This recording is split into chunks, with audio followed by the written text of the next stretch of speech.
रामचंद्र कह गए सिया से ऐसा एक दिन आएगा। अयोध्या में करोड़ों का शिलान्यास और राम मंदिर बनने के बाद भी बीजेपी का अयोध्या से पत्ता साफ हो जाएगा। साथियों नमस्ते, मैं हूं सौरभ और अभी मैं आधुनिक और अलौकिक अयोध्या में हूं। हमारे साथ एक महाराज जी मौजूद हैं। महाराज जी बहुत बहुत स्वागत है, कैसे हैं आप? बढ़िया है, सब राम जी कृपा है। क्या नाम होगा सर्वप्रथम? रत्नेश शरण मेरा नाम है। अयोध्या में बचपन से निवास कर रहा हूँ और अयोध्या में आज जो ये चर्चाएं चल रही कि सीट हार गई या कुछ भी हो गई, ये सब क्या एक जो फर्जी लोग प्रोपेगेंडा फैला रहे हैं। भाई कुछ हो, जितना वोट मिला है थोड़ा बहुत अंतर हार जीत तो होता रहता है। अब जनता है और जो भाजपा के वोटर हैं ये मान लिए थे कि अब की बार 400 पार या जो भी समझ लीजिए, कुछ धूप थी, गर्मी थी, इसलिए कुछ वोटर कम निकले। बाकी यहाँ कोई विरोध नहीं है और अयोध्या विधानसभा में भाजपा को बढ़त मिली है।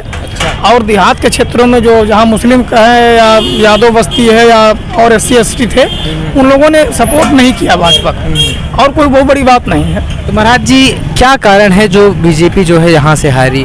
क्योंकि सब लोग कहते थे, पहले भी हमने कवरेज करी जो है इलेक्शन टाइम में भी 400 पार का सब लोग दावा कर रहे थे, भाजपा तय है यहाँ से। वही तो मैं बता रहा था कि हारने कारण यही है, धूप था और जो अच्छे परिवार के लोग हैं, जो संभ्रांत टाइप से लोग हैं, निकले ही नहीं वोट डालने। बहुत ज़्यादा अंतर नहीं हुआ है, यहाँ कोई आक्रोश नहीं भाजपा के खिलाफ। सभी लोग सब यहाँ देखिए, अयोध्या में तोड़ फोड़ हुआ, अयोध्या में जो भी हुआ यहाँ बढ़िया वोट मिला उनको, अयोध्या में बढ़त भी बनाए। देहात के क्षेत्रों में कुछ वोट कम मिल पाया। और दूसरी बात रही कि अपनी बात ये रख नहीं पाए समाज में। अच्छा, सच्चाई तो यही है। और प्रत्याशी भी हमारे थोड़ा बुजुर्ग समझ लीजिए, जो भी समझ लीजिए, और भाजपा के खिलाफ यहाँ कोई रोष नहीं है।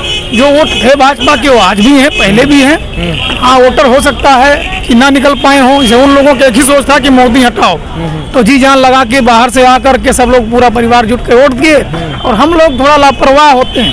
अच्छा, सच्चाई तो यह है कि सनातन धर्म वाले बहुत ज़्यादा अपने धर्म के प्रति एक्टिव नहीं हो पाते हैं। कुछ बच्चे कट्टर होते हैं, कुछ एक्टिव होते हैं, बाकी अच्छा चलो हो तो जाएगा, राम जी जाने, इस चक्कर में हो जाता है। और कोई बहुत ज़्यादा अंतर नहीं। चुनाव के जो आंकड़े आए वही आप लोग देखे होंगे, बहुत ज़्यादा हार जीत का अंतर नहीं।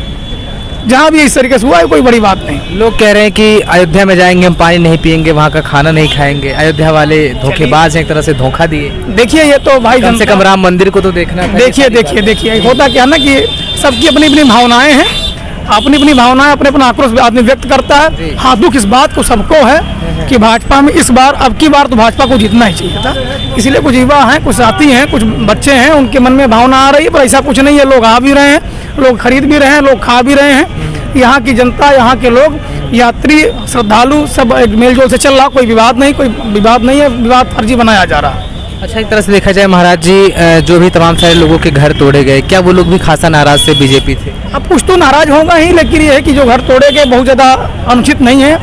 कुछ जिसका अधिकार कुछ नहीं था, केवल एक ढाबली या एक पान की झोपड़ी रखा था सरकारी जमीन में, उसको भी हटाने के लिए कुछ ना कुछ सरकार ने दिया। सरकार के ऊपर आरोप लगाना मतलब गलत बात है बिल्कुल। ना जो आपका कुछ नहीं, आप यहाँ बैठे हो, चाय बेच रहे हो या गुटखा बेच रहे हो, आपको हटने के लिए अगर कहा तब भी आपको कुछ ना कुछ मिला मुआवजा। अच्छा, ऐसा भी है? हाँ, फर्जी नहीं किसी हटाया गया। आप चलिए कि एक दुकानदार से पूछिए। अब रही बात कि मुआवजा कम मिला या संतुष्ट नहीं है, तो संतुष्ट किसी कोई कर नहीं सकता, ये भी जान लीजिए। बाकी किसी के साथ अन्याय नहीं हुआ। किराएदार थे सभी लोग यहाँ, दुकानदार विस्थापित होने को, फिर भी उनको उनके एवज में कुछ ना कुछ मिला है। मकान मालिक को मिलना चाहिए, नियम तो यही है। अच्छा। फिर भी सरकार ने एक नियम बनाया कि विस्थापित हो रहे कुछ ना कुछ इनको सहयोग किया जाए और कुछ ना कुछ मुआवजा के रूप में दिया। किसी अन्याय नहीं हुआ। क्या लगता है महाराज जी, पहले की अयोध्या और अब की अयोध्या? पहले की अयोध्या आप लोग खुद देखे होंगे, यहाँ सरकारें उपेक्षित कर दी थी, अयोध्या मत जाओ, अयोध्या में दंगा हो जाएगा, पब्लिक आती नहीं थी। अब तो अयोध्या देखिए, स्वतंत्रता से जहाँ जगह जगह हर पॉइंट पे सेल्फी पॉइंट जैसा लगता है, भीड़ लगी रहती है, सबकी बिक्री बढ़ी है। जो महीने में 1000 बेचते थे, आप 10,000 बेच रहे हैं। आप खुद जाके दुकानदारों से पूछेंगे तो बताएंगे लोग। पब्लिक बढ़ी है, जगह जगह देख रहे हैं, तमाम गाड़ियाँ खड़ी हैं, तमाम पब्लिक घूम रही, तो जो पब्लिक आएगी तो विकास होगा। जी। तो महाराज एक तरह से देखा जाए, लोकसभा इलेक्शन के नतीजे हैं वो आए, तो लोग कह रहे हैं कि बीजेपी में भीड़ कम हो गई, क्या ऐसा है? ऐसा कुछ नहीं है। भीड़ जैसे चल रही थी, आप खुद आप देख सकते हैं, कैमरा घुमा करके भीड़ वैसे चल रही है। ये सब कुछ नहीं है, राजनीति है। अब इसे जो विरोधी पार्टी के लोग हैं या जो अयोध्या को हमेशा उपेक्षित किए, वो तो कुछ ना कुछ पॉइंट खोजेंगे ही बोलने के लिए। भाई सपा कांग्रेस हमेशा अयोध्या को उपेक्षित रखी है। उनके पार्टी के जो चमचे हैं, जो उनके जो है चेला लोग हैं, वो अपना चिल्ला रहे हैं, प्रोपेगेंडा फैला रहे हैं। चलिए ठीक है, एक बात महाराज जी हम आपसे और कर लेते हैं। यही बात बार बार आती है कि अयोध्या के लोग धोखेबाज हैं, हम वहाँ जाएंगे पानी तक नहीं पिएंगे, और सोशल मीडिया पे तमाम सारे प्रकार के कमेंट आ रहे हैं कि अब तो उनका समझ लीजिए कि बेटी का घर हो गया कि पानी नहीं पिएंगे, तो क्या ये करता कौन, जानते कौन है? अभी कुछ दिन पहले एक आईडी मिली थी, हिंदू का नाम बना बना करके हिंदुओं को कि मैं इस जाति का हूँ, उस जाति को लड़ाने वाला काम, जब उस पर जांच हुई पता लगा कि सोशल मीडिया से चलाने वाला मुस्लिम था। अच्छा। इसी प्रकार से कुछ गुप्त तरीके से लोग बैठे हैं जो राजनीतिक पार्टियों से संबंधित हैं या हमारे धर्म के विरोध में हैं, वही लोग बैठ करके प्रोपेगेंडा फैला रहे हैं। अब कुछ ना समझ लोग या कम समझ पाते हैं लोग, इस पूरी बात जाने नहीं, उसी के समर्थन में बच्चे कूद आते हैं, युवाओं में जोश होता है।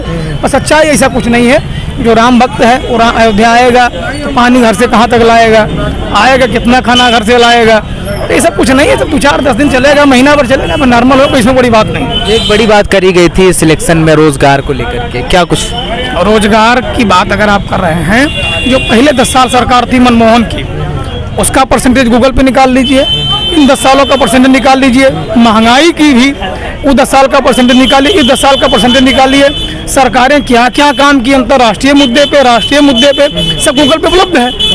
ये किसी पार्टी के नेताओं के कहने पे अगर युवा कूद रहे हैं, बेरोजगारी हो गई, ये हो गई, कोई सरकार रोजगार नहीं दे पाएगी। इस बात को आप भी मानते हैं।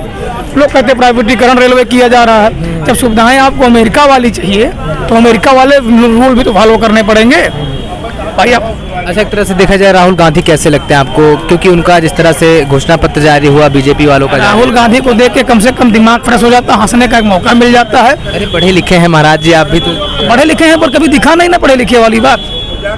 अब आप अगर खुद पढ़े लिखे होंगे तो आपको अच्छा लगता होगा, तो वही लगता होगा। हमको तो ये मानते हैं कि हंसी का एक पात्र है। जिस तरह से उन्होंने घोषणा पत्र जारी किया था, सही था कि नहीं आपके हिसाब से? घोषणा पत्र नहीं था, वो तो लालची पत्र था। उसको तो एक ही सिद्धांत था, किसी तरीके मोदी हट जाए। अच्छा भाई, जो जीवन भर लूटा है उसको लूटने का अवसर चाहिए। 1 लाख देंगे, ये देंगे, वो देंगे, क्या संभव? इलेक्ट्रॉल बॉन्ड में क्या घोटाला हुआ देखा आपने? सबने तो लिया है। इलेक्ट्रॉल बॉन्ड किसने नहीं लिया है? आज कोई नई परंपरा थोड़े है। अब कह रहे हैं कि जो है ईडी ने जांच के जड़ के हमारे लोग दिए हैं। अब आपने राजनीतिक पार्टी अपने बचाव कुछ ना कुछ तो कहेगी, या कह दे और पार्टी कोई नहीं लिया भाजपा छोड़ करके, तो मैं मान लूँ कि हाँ गलत हो रहा है। आपके कहने का मतलब है सबने जो है किया। पहली बार तो कोई सरकार आई, भैया सपोर्ट करो। अगर रक्त है खून में हिंदुत्व का वास्तव ओरिजिनल वाला, इस पे उंगली उठाओगे, इसका मतलब आपके खून में कहीं ना कहीं धोखा है। सच्चाई तो ये है, पहली बार तो कोई कुछ कर रहा है। आज तक जितनी भी सरकारें आई, हमारे धर्म के लिए कोई कुछ किया हो, एक पॉइंट बताइए। धारा 30 बनाया, 30A बनाया कांग्रेस ने, क्यों बनाया? आज तक कोई बताइए, कोई पक्ष में हमारे बनाया हो बताइए। और मैं तो ब्राह्मण हूँ, साधु। सरकार किसी के हो, भाजपा को या कांग्रेस का, किसी को मुझे कोई लाभ नहीं मिल रहा। हमारे समाज बातें तो आप बीजेपी वाले की कर रहे हैं। मैं बीजेपी वाले नहीं कर रहा हूँ। जो राष्ट्र हित की, धर्म हित की बात करेगा मैं उसकी वाली कराऊंगा। दूसरा कोई पार्टी आ जाए उसके साथ हो जाऊंगा। अच्छा, ऐसा है? बिल्कुल हो जाऊंगा। मौका दे रहे राहुल गांधी को? राहुल गांधी कौन हो जाएगा? उसको तो खानदान है, गड़बड़ है। कोई है नहीं। मैंने कहा कोई नई पार्टी अगर हमारे तरफ वाली बात करने शुरू कर देगी तो उसकी तरफ से हो जाएंगे। राहुल गांधी तो पूरा खानदान है, गड़बड़ है। उसका बाबा फिरोज खान, नाना नेहरू और माई क्रिश्चियन से आ गई। अब वो अपने पता लगा दत्तात्रेय गोत्र का पंडित बता रहा, तो जिसके घाल मेल जाति में है, परिवार में है, वो हमारा क्या विकास करेगा भाई? ठीक है महाराज जी, एक लास्ट सवाल आपसे, क्या कुछ अयोध्या वासियों को कहेंगे जिस तरह से इलेक्शन के बाद जो है लोग के तरह तरह की बातें कर रहे हैं? कुछ नहीं, अयोध्या में हमेशा शांति रही है। अयोध्या से न कोई लड़ पाया है। अयोध्या का मतलब ये कि जहाँ कभी युद्ध ना हुआ हो, हमेशा अयोध्या में शांति रहती है, शांति रहेगी। 2-4 दिन की बात होती है, सरकार बन गई है, सरकार फिर अयोध्या के लिए काम करना शुरू कर दी है। और कुछ अधिकारी यहाँ के कुछ भी मान लीजिए, जो भी कुछ रहे भ्रष्ट, इधर कहीं ना कुछ गड़बड़ हुआ ही है, फिर भी हम लोग संतुष्ट हैं। कोई आपत्ति, किसी कोई परेशानी नहीं है। राम जी के सब भक्त हैं, राम राम करने वाले हैं। यहाँ के दुकानदार भी, यहाँ के गली मोहल्ले वाले भी, यहाँ सब जय श्री राम ही है। बहुत बहुत धन्यवाद महाराज जी हमसे जुड़ने के लिए, बातचीत करें। जय सिया राम, जय सिया राम।